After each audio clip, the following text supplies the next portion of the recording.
which is just over 4 million, about 50% of them would be under the age of 50. So we have a young population. We have lots of children, of course, so yeah, we have a young population. Highly educated, I want to tell you, within the European Union, and we're still in the European Union, we have more young people in third level education, that is university education, than any other country within the Union. Yay. So, yeah. Anyway, big concert hall here on the left-hand side. National Concert Hall, which is a wonderful big concert hall where we've all sorts of recitals and concerts throughout the whole year. You know, in the city of Dublin, when we go round, we'll say to the Georgian area, that tells you about the kind of architecture, you know, that you'll find in it. It's all Georgian architecture. And Georgian architecture was built roughly between 1760 and 1830. It's called Georgian because it was built during the reign of the English King Georges. And of course we were part of the United Kingdom in the 1800s. Even before that they had settled extensively in Ireland. So these houses that we're going to see now would have been part of what we call the landed gentry. In other words, these people would have had estates in rural Ireland, and these would have been their townhouses. In the 1700s and 1800s, this would have been on a par with London. It was a highly sophisticated city at that time, a lot of wealth within the city, not the native Irish, I hasten to add, but the people that had settled from England and Scotland and Wales, that were granted land by various kings and queens, and these would have been their town houses. So it's very large. You can see some of them here. This would have been, this square we're on right now, this would have been the most elaborate of the squares. Big houses. You can see now, some of these have been altered, but nowadays there's a preservation order on these houses because they want the facade to remain the same. So you have the basement. These are the only houses in Ireland that have basements. You have the basement downstairs where the kitchens are and the sculleries are, and where they would have stored the coal that they would have heated the homes with. If you look up to the very top, then you'll see all the chimney pots, and that's an indication of the number of fireplaces that they would have had. So as you walked in the front door there, on the right hand side of the door you had the dining room, which was immediately above the kitchen. The dining room immediately above the kitchen, and then up to the first floor level where you see the wrought ironwork there, and in there you had the drawing room. And you get the word drawing room because they withdrew after dinner. They withdrew after dinner, and they would have sat down and had conversations or did their needlework or whatever. But it was the height of high society. These houses, of course, when they were built, they wouldn't have had cars. They would have been horse-drawn carriages. So every so often you'll see an archway, and that is where the carriages would have gone into the back of the houses, and the horses would have been stabled at the back. So there were mewes at the back of these houses. They're enormous inside. There are 2 staircases, one in the front for the people that owned it, and 1 stone staircase at the back for the domestic servants.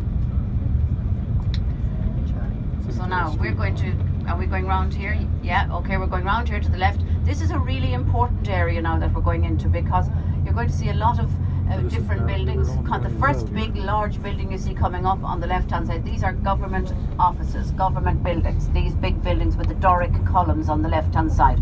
And our Prime Minister has his office on the, just a little further down here on the left hand side. Usually there's a Garda Síochána, that is a policeman, a Garda Síochána standing, and there he is, he's standing outside Enda Kenny. Enda Kenny is the name of our Prime Minister. We have a coalition government at the moment, so we can keep going on, but you can see the Garda with his yellow jacket on him there on the left hand side, and that is where our Prime Minister Enda Kenny has his office. On the right hand side there's a plaque on the wall over there. That's where the Duke of Wellington was born. Now, again on the left, some of you went into this museum, I believe, yesterday. I think some of you told me you went into this particular museum, the National History Museum, and that is there on the left. The building that you see coming up next on the left-hand side, that is the Parliament. You see here on the left, I believe I saw that policeman asleep there. The Parliament is there. Did you see him with his eyes closed? That's our Parliament on the left-hand side.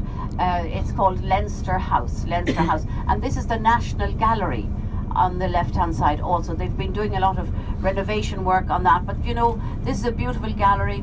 Mondays, of course, things are not open on a Monday. You know, they have Sunday. We always have Sunday opening to facilitate, people that are visiting. Monday it's usually closed. Now we're going to go down here to the right, and we, as we come round here, the gardens that you see in here, and this building that you see, the American College, which is on the left-hand side, that was the home of Oscar Wilde.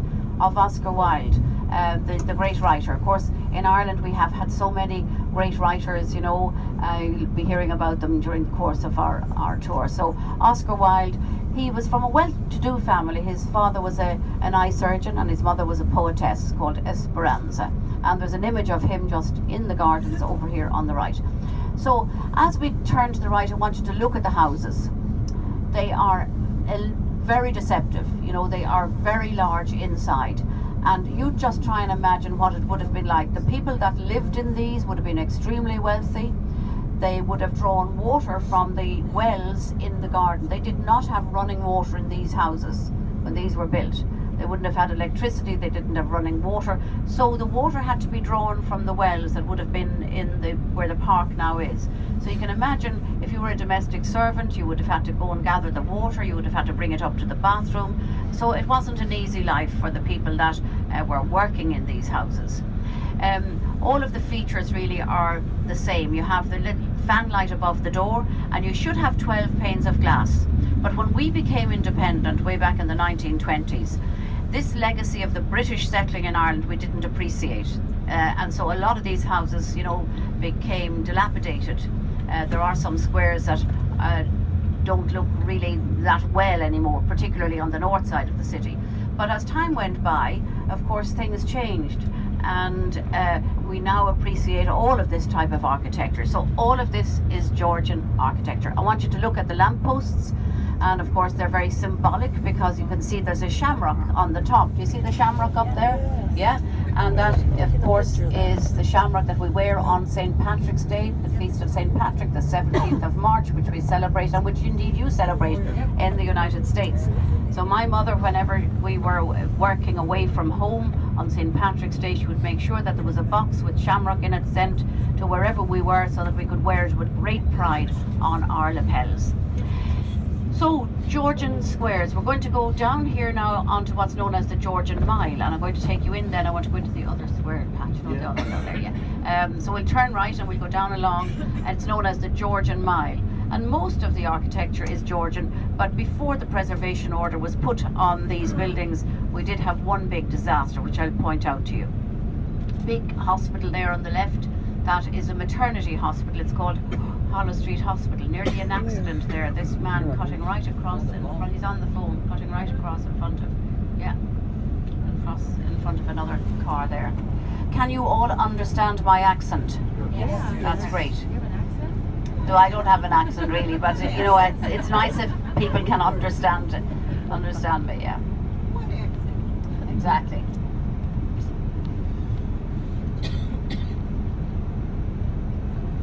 That must be the hospital. It must be it right there. Because there's On the corner here? Yeah, I think so. Through London last night. There's like a layer. Picking up reflection. Yeah, and we're up in the front. Yeah. It's even worse in the back. Being able See to this get a right here? good, clear view of things. National Maternity Hospital, 1894. Now, so this is known as the Georgian Mile down here. This is the Georgian Mile. So all of this would have been Georgian architecture. There's just one exception coming up here, and it was designed by one of the foremost architects in the 1960s, and he said he felt it blended in with the existing architecture. Well, we all beg to differ. It's a big disaster. It's the Electricity Supply Board, which I'm very surprised they got away with this. You see it coming up on the left now. On this thing over here? Now, one would not be allowed to do that anymore. That happened in the 1960s before we had these preservation orders. So horrible this? looking, isn't it? This thing here? Yes. It does look like the 60s. Yeah, it is actually. You're right. Yeah. Now, if you look on the right-hand side there, you see the scaffolding, and there's an archway in there. That's where the horses would have gone. There's another one beside it. The horses would have been stabled at the back in the mews. Since we're downstairs in their dining rooms, over a floor bus. Did Yes. they carry all their food up I can They see there? it did, legally yes, across they the did. river. They had to, yeah, they did, and they would have had. Opposite side. That was the problem keeping them warm. But they had these dishes that they would have put hot water underneath. They were like a bain marie. Do you know what I'm talking about now? Yeah, and they would put hot boiling water. So they would put, we'll say, the meat on top and have a cover over it. In that way, it would keep it warm. But it was difficult keeping things This thing does go on. warm in those days. So coal fires, of course. Look at the chimney pots. Coal fires would have heated these homes. Oh, almost every room had a fireplace, and almost every room would have a fire lit in it. So, of course, there's been a ban on burning coal for many years now in the cities, since the 1950s, really, late 1950s. Ban on burning coal because of the pollution that it was causing. Oh, that ends here. That's interesting. Here's a old building here next to that crap. Do you have air conditioning in Ireland? Very little here. Question I've been asked there. Do you mean in the private homes? Private homes, hotels? No, we don't really. We have no homes really would have air conditioning. And some hotels have it, most hotels don't have it, because we don't get weather that's very warm. We might get, a few weeks in the summer months, but we need more heat really than A lot of bicycles. in the winter months. We get a lot of wet weather and damp weather, Does it ever get warm enough to swim? Oh yeah, but people swim regardless whether it's warm enough or not. People swim here the whole year round. I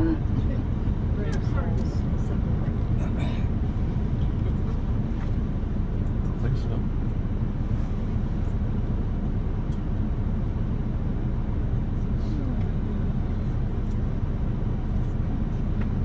That was a delivery bike.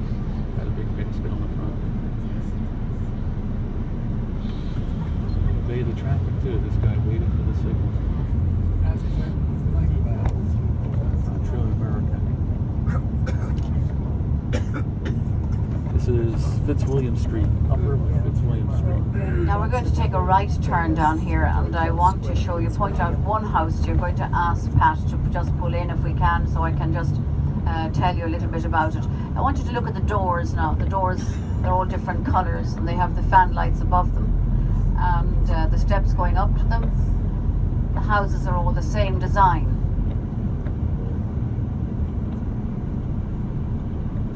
And again, Yeah. you have the small park here because that would have facilitated the people that owned these homes. Oh. If you wanted to buy one of these, now most of these are divided and subdivided, and they're in offices, or consultants, medical consultants might have their private offices in these, or solicitors, lawyers, barristers might have their offices.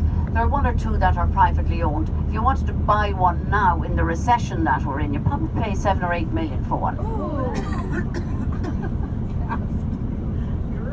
Yes, yeah, 7 or 8. Yeah, but I mean, they would have been more expensive than that now. When we were in what was known as the Celtic Tiger, when we thought we had money, the bankers were giving out money left, right, and centre. I want you to stand up now for a moment because I want to point out this to you. On the right-hand side, there are a couple of black doors there, but you'll see number 46, which is